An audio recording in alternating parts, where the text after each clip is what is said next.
I'm Chris Story, and you're listening to Sold, the podcast.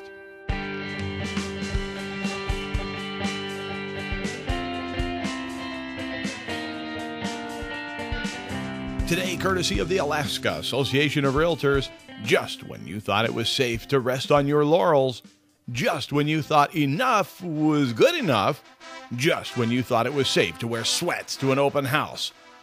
Wait, you never thought that, did you? Just when you thought you'd skip the Alaska Association of Realtors 2015 convention, here comes Rossi. You know, I was talking to my brother yesterday, and I said, you know, one of my fondest memories is rowing the boat on the Kenai while you landed a 48-pound king. I said, that was just as exciting to me as catching one. And he said it's the best memory of his life. You create great memories there. What's your line? You've got that one line that we steal every time you get here. You say it, and then so what's your Chamber of Commerce line? Come spoil your senses. That's it. Come spoil your senses. That's it. I like that. Well, Rossi, you're going to come and spoil our senses, but this time with knowledge. What? First of all, just catch us up. What have you been up to since the last time you were in Alaska? What's life been like for Rossi on the road? It's been less on the road than it once was, governed by two things. The economy downfall of '07, the first spigot they turned off was training, education, and motivation. So that came to a screeching halt. And then getting it rebuilt since the new surge of the economy takes a while because everybody's so busy. Isn't that counterintuitive? I mean, just on a side note, when the economy is flatlining and or tanking, whatever, you want to talk about the market or the economy in general, isn't that the time we should be reaching for the basics, reaching for the education the most? You know, you're absolutely right. But then, you know, you just take something as simple as the restaurant industry. They spend billions of dollars to get you in their establishment, and they spend nothing on training. That's a good point. Well, and that's the way it is in many places in the world. I talked to a guy that he hired me to do some coaching. He's a car salesman. Been selling Chevrolets in West by God, Virginia for 10 years. And I said, and he told me how he sold 100 cars his first year and in a small town. And I said, well, that's really incredible. Tell me about your training. He says, you got it. I said, what? He says, I sold 100 cars my first year. I had no training. Doing it was the training. So no training in selling cars. So now what I've developed, you might find this interesting with the new millennials, who I absolutely love. I think they're the neatest thing this country's ever had. I talk about TAN-line training. TAN-line training. Training as needed. If you sit them down in front of a computer and gave them 20 hours of training, they would retain next to nothing and hate every minute of it and probably quit and go to work at some other job. But if you take them out and let them run and collaborate sort of a training thing with them every day, kind of encourage them and be with them for a short amount of time and give them the training they need for that day or that they can use that day, then something happens. You mentioned millennials. Let's talk about different generations. You've trained and you've been in sales for, probably as long as I've been alive, and I say that with all due respect. But seriously, you've seen many different generations, from the greatest to the baby boomer to the Gen Xers and now millennials. Have you found a born salesperson yet, or is it still a trained art with which you just need the practice and the training?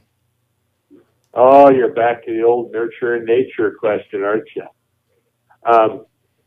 I think there are born salespeople.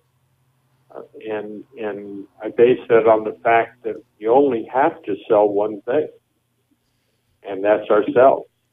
And when I talk about, and I will talk about this at the convention, selling the authentic self, pretty basic. You just sell yourself. Now, most of the people, for a myriad of reasons, are not sold on themselves. They believe the bullies at home, like a father that says you'll never amount to anything, or the bullies at school that were called teachers, you're an idiot, can't get anything, or the bullies at the workplace, as how many times do I have to tell you this? You know, they sooner or later they believe that they are not of value. They're not of value. They're not sold on the one thing they got to sell. And heck, I can't sell anything I don't believe in. I've attempted it. I sold vacuum cleaners door to door. I thought I didn't believe in the vacuum cleaner. It was a Rainbow Deluxe water vacuum cleaner. It sucked the paint off the wall. But I didn't believe in the company and the people behind it. Because I knew in 1963, oh my God, think how long ago that was, that I sold a vacuum cleaner for $500. You could buy a new Dodge Dart for $22. But why would you?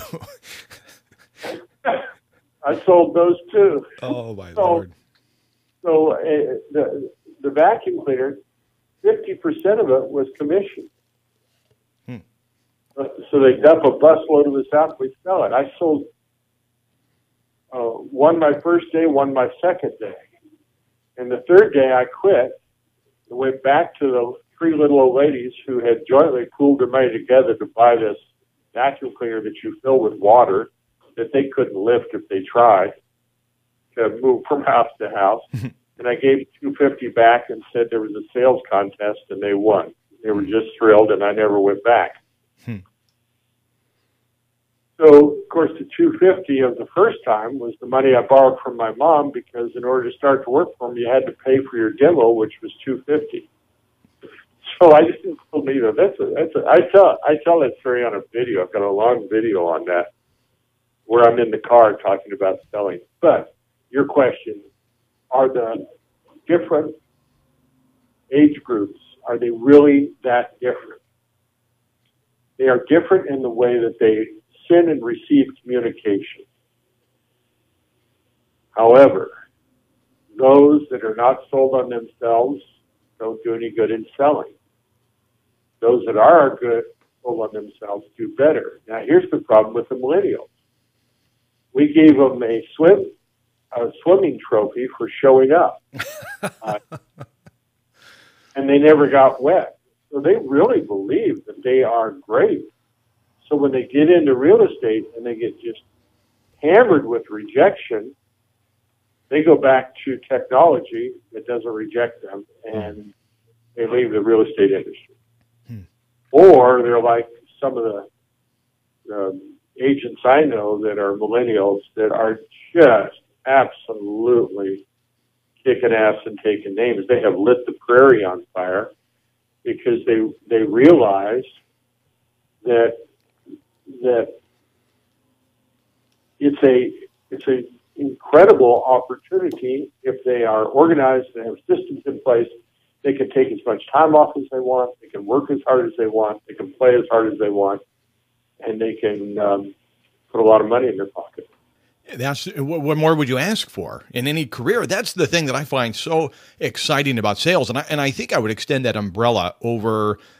Obviously, you, Rossi, in your speaking, coaching, training, you're obviously still selling and are a salesman extraordinaire. And then you've got title, insurance, we've got mortgage brokers. There's going to be a whole host of people in the audience when you're here in Alaska training at the Alaska Association of Realtors Convention later this month that are salespeople, whether or not you categorize yourself as a salesperson, in so much that we're communicating, we are keeping transactions together, coordinated, organized, working together in a harmonious, competitive, and yet really cooperative manner, you are selling. So that's going to be the venue here in Alaska on the Homer Spit, the Land's End Resort. It's going to be a beautiful, eventful weekend. Can't wait for it. A several-day event. What are people going to get from Rossi? All those people, whether you're a realtor or an affiliate in some other capacity, as salespeople, what are we going to get from Rossi? There's a great book called To Sell is Human, written by Daniel Pink. Now, he was Al Gore's speechwriter. Don't hold that against him. He has, I recommend it for everybody. In fact, buy it today and get it and read it. He's genius. He's a perfectionist. And he wrote, never selling in his life. He says, what is this profession that everybody does whether they want to or not? And I've been saying that for years. Parents, teachers, preachers, everybody sells. Everybody sells. And do I sell as a speaker? Yeah. I sell rooms full of people on their ability to do better at what they do. And that's a hard sell, but I love doing it. So Daniel Pink says to sell is human, and he goes through various reasons why. I will apply a lot of stuff out of that book. I am going to talk to people about the one product you have to sell, which is yourself. Going, oh no, not a psychology course. Oh no. No, it's understanding self is the biggest rejection you have to overcome. Once you overcome that, once you understand that you're not broken, it's what you put in your brain that's broken. And we'll play with that. We'll pry it out of your brain. One of the things that I know will work in Alaska is I've seen it, and that is that Deepak Chopra, who I love Deepak Chopra, he says, people don't grow old. People stop growing, become old. That's a good impression, by the way. Very good. Yeah, it gives me a chill.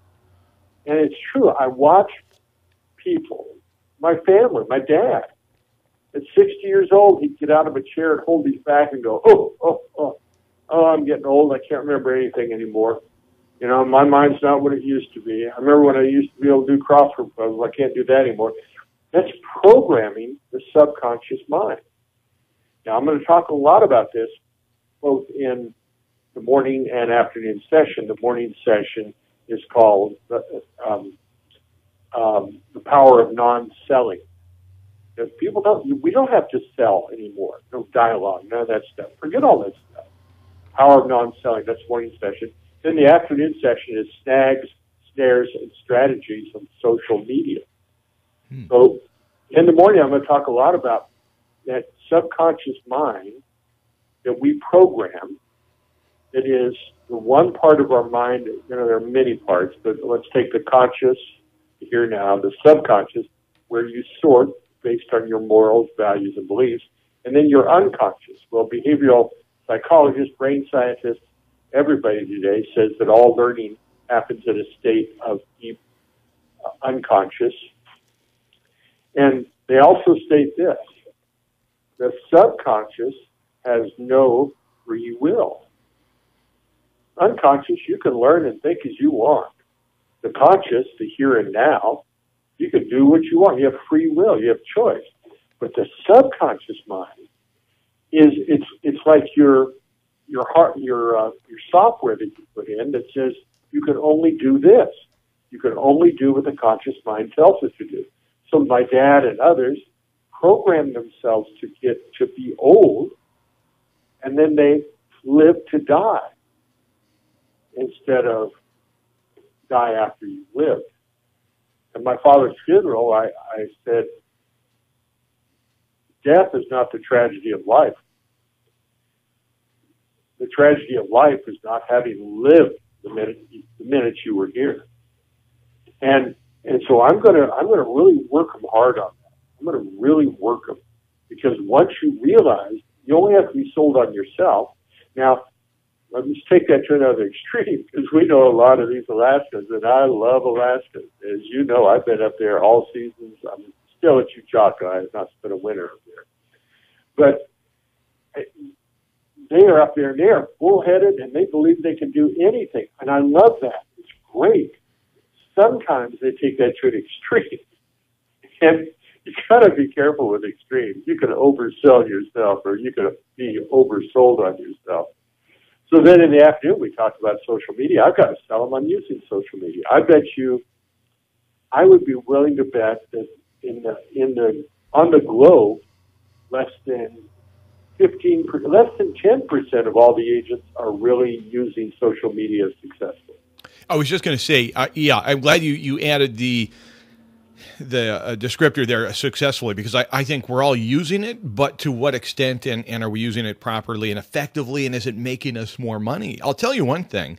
When I saw you in, I want to say it was 2004 at the Lusac Library, I can tell you, and I'm telling you, that I've made, I don't know how much more money as a result of that one training, that one, you were talking about third eye negotiating, you were talking about selling, you were talking about the power within me that I, to that point, I'm one of those bullheaded Alaskans, believed in myself, but didn't understand the power that I had within. That one speech, that one day that we spent with you in the Lusac Library has brought me, I cannot tell you how many more commission dollars. And if you're thinking, I don't know if I'm going to make it to Homer for the convention, I don't know if I might make the morning, but not the afternoon. I'm telling you, you're going to miss out on untold opportunities, and not just more money, but more joy in the making of more money and a more successful career. Rossi, I cannot wait for both of these events. And I know you're going to be available. You're going to be around. If we've got questions during breaks and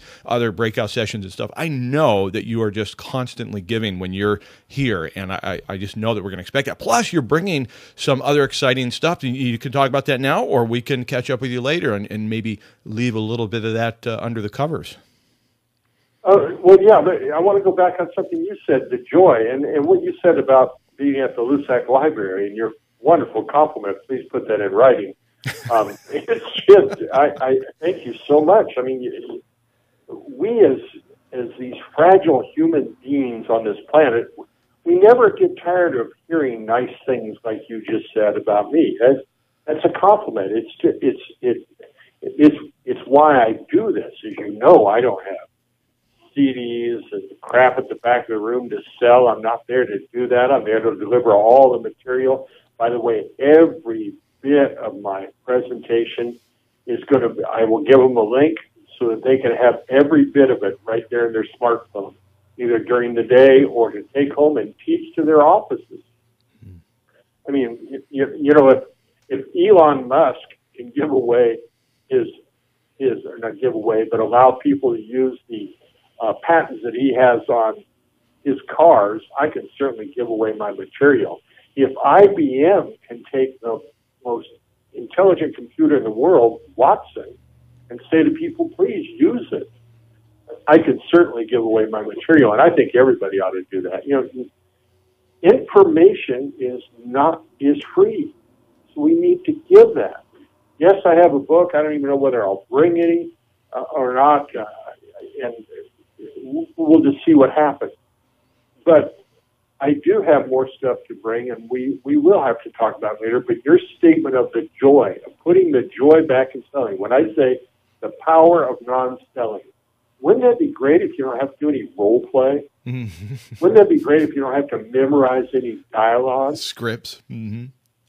Scripts. Oh, I'm so anti-scripts and dialogue. Every time I memorize scripts, my customers and clients don't know their line. So none of that. It's I'm writing a course now for Keynote.